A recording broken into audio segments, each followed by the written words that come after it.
Hi, ഞാൻ ജസ്ന. ഇന്നത്തെ വീഡിയോയിൽ നമ്മൾ ചെടികൾക്കും പച്ചക്കറികൾക്കൊക്കെ കൊടുക്കാൻ പറ്റുന്ന ഞാനാണെങ്കിൽ സാധാരണയായിട്ട് ഞാൻ വീട്ടിൽ ഉപയോഗിച്ച് കൊടുക്കുന്ന വളങ്ങളെ പറ്റിയാണ്. നല്ല രീതിയിൽ നല്ല ഹെൽത്തി ആയിട്ട് പൂക്കളും പച്ചക്കറികളും പഴച്ചെടികളൊക്കെ നന്നായിട്ട് ഉണ്ടാവുന്നുണ്ടല്ലോ കേട്ടോ. അപ്പം അതെങ്ങനെയാണെന്നാണ് ഇന്നത്തെ വീഡിയോയിൽ കാണിക്കുന്നത്.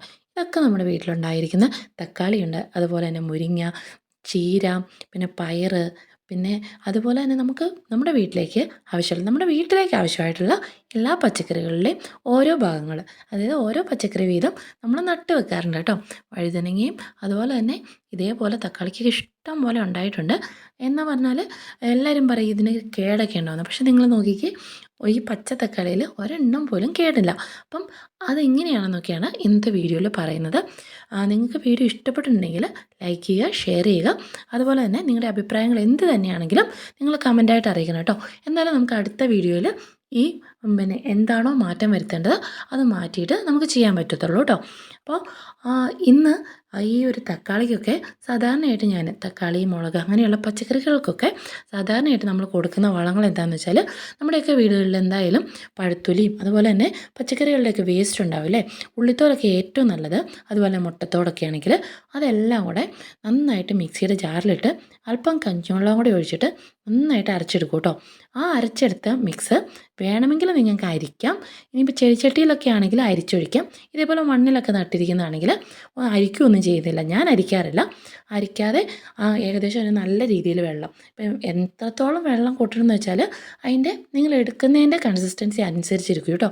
ഇപ്പോൾ കുറച്ചുണ്ടെങ്കിൽ അതിൻ്റെ ഒരു 2-3 ഇരട്ടി, ഇപ്പോൾ കൂടുതലുണ്ടെങ്കിൽ അതായത് അതിനനുസരിച്ച് നന്നായിട്ട്, അതായത് ഈ ഒരു സൊല്യൂഷൻ നമ്മൾ എടുക്കുന്ന ഈ വെള്ളം നല്ല ഇതേപോലെ ലിക്വിഡ് നല്ല രീതിയിൽ എന്താ പറയുക ലൂസായിരിക്കണം, ഒട്ടും കട്ടി പാടില്ല. കട്ടി പാടി ഇങ്ങനെ വന്നിട്ടുണ്ടെങ്കിൽ നമ്മുടെ ഈ ചെടിയുടെ ചുവട്ടിൽ ഒഴിച്ചിട്ടുണ്ടെങ്കിൽ അതൊരു ഇങ്ങനെ പാട പോലെ കിടന്നിട്ട് ഈ മണ്ണിൻ്റെ മുകൾ ഭാഗത്തു നിന്ന് താഴേക്ക് എയർ സർക്കുലേഷൻ കിട്ടാതെ ചെടിക്ക് അത് ഡാമേജ് ആവുള്ളൂ. അപ്പം ഒട്ടും കട്ടിയില്ലാത്ത രീതിയിൽ നന്നായിട്ട് ലൂസാക്കിയിട്ട് മാസത്തിൽ ഒരു 5-6 തവണ കൊടുത്താലും ഒരു കുഴപ്പം ഉണ്ടാവില്ല കേട്ടോ.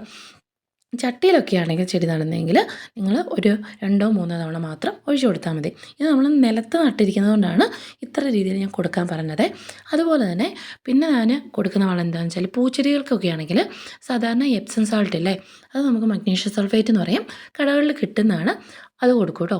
അത് ഏകദേശം ഒരു 10 ഗ്രാമൊക്കെ എടുത്തിട്ട് ഏകദേശം ഒരു 2 ലിറ്റർ വെള്ളത്തിലേക്ക് നന്നായിട്ട് ഡൈല്യൂട്ട് ചെയ്തിട്ട് മാസത്തിൽ ഒരു 2-3 തവണ, 2 തവണ മതി കൂടി ശരിക്കും പറഞ്ഞിട്ടുണ്ടെങ്കിൽ. അപ്പോൾ അങ്ങനെ അങ്ങ് കൊടുക്കും. അതുപോലെ തന്നെ പലരും ചോദിക്കുന്ന ഒരു കാര്യമാണ്, ഈ തക്കാളിക്കൊന്നും ഒരു കേടുമില്ലല്ലോ, അപ്പോൾ അതിനെന്താ ചെയ്യുന്നതെന്ന് വെച്ചാൽ, സാധാരണയായിട്ട് നമ്മൾ ഈ തക്കാളിയൊക്കെ നടുന്ന സമയത്ത് തന്നെ മണ്ണ് അത്യാവശ്യം നന്നായിട്ട് ട്രീറ്റ് ചെയ്യും. അതുപോലെ തന്നെ അത് കുമ്മായം ഉപയോഗിച്ച് ട്രീറ്റ് ചെയ്യാമെന്ന് പറയും കേട്ടോ.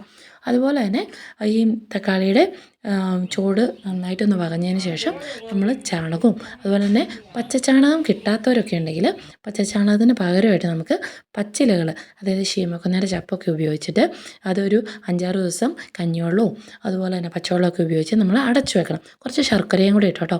അപ്പോൾ ശർക്കര ഇട്ടിട്ടുണ്ടെന്ന് വെച്ചാൽ മണം കുറഞ്ഞു കിട്ടും. അപ്പോൾ അതെല്ലാം കൂടെ ഇട്ട് നന്നായിട്ട് പുളിപ്പിക്കുക. അപ്പോഴത്തേനും ഇതിൻ്റെ ഈ ഇലകളൊക്കെ അങ്ങ് അഴുകിയിട്ട് ഇലകളൊക്കെ നിറം മാറും.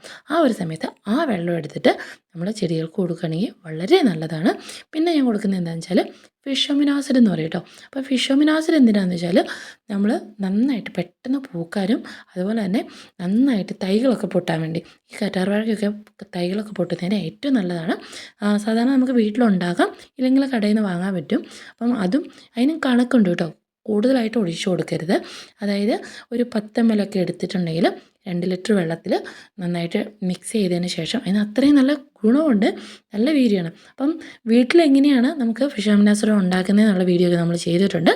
താല്പര്യമുള്ളവർ അത് കയറി കണ്ടിട്ടുണ്ടെങ്കിൽ നിങ്ങൾക്ക് മനസ്സിലാവും കേട്ടോ.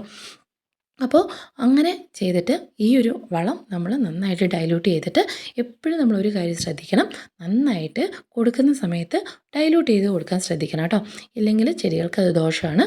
അതുപോലെ തന്നെ കഞ്ഞിവെള്ളം, പലരും പറയും കറിവേപ്പൊക്കെ ആണെങ്കിൽ കറിവേപ്പ് തഴച്ച് വളരുന്നില്ല. അപ്പം അതിനെന്താ ചെയ്യുന്നത് വെച്ചിട്ടുണ്ടെങ്കിൽ അരിക്കാടി എന്ന് നമ്മുടെ ഇവിടെ പറയും, അതൊക്കെ അല്ലെങ്കിൽ കഞ്ഞിവെള്ളം നമ്മൾ ഇലകളിൽ തളിച്ചു കൊടുക്കുകയാണ് ചെയ്യുന്നത്. ചുവട്ടിലോട്ട് അധികം ഒഴിച്ചു കൊടുക്കാറില്ല. ചുവട്ടിന് പകരം ഇലകളിൽ നന്നായിട്ട് തളിച്ചു കൊടുക്കും കേട്ടോ. അപ്പം ഇതേപോലെ നല്ല തഴച്ച് നല്ല ഹെൽത്തി ആയിട്ട് നമുക്ക് കിട്ടും. പിന്നെ ഇപ്പം വീട്ടിൽ മുട്ടത്തോടൊക്കെ ഉണ്ടെങ്കിൽ മുട്ടത്തോട് അത്യാവശ്യം നന്നായിട്ട് പൊടിക്കും കേട്ടോ. അപ്പോൾ കുറേ മുട്ടത്തോട് നമ്മൾ എടുത്തു വെച്ചിട്ടുണ്ടെങ്കിൽ നന്നായിട്ട് പൊടിച്ചതിന് ശേഷം ഇങ്ങനെ ചെടികളുടെയൊക്കെ ചുവട്ടിൽ മാസത്തിൽ 1-2 തവണയൊക്കെ ഇതേപോലെ പൗഡർ ഫോമിൽ ഇട്ട് കൊടുക്കുകയാണെങ്കിൽ ചെടിക്ക് വളരെ നല്ലതാണ്. അപ്പോൾ വീഡിയോ ഇഷ്ടപ്പെടുന്നെങ്കിൽ ലൈക്ക് ചെയ്യുക, ഷെയർ ചെയ്യുക. അപ്പോൾ അടുത്തൊരു വീഡിയോ ആയിട്ട് വരാം. Bye bye.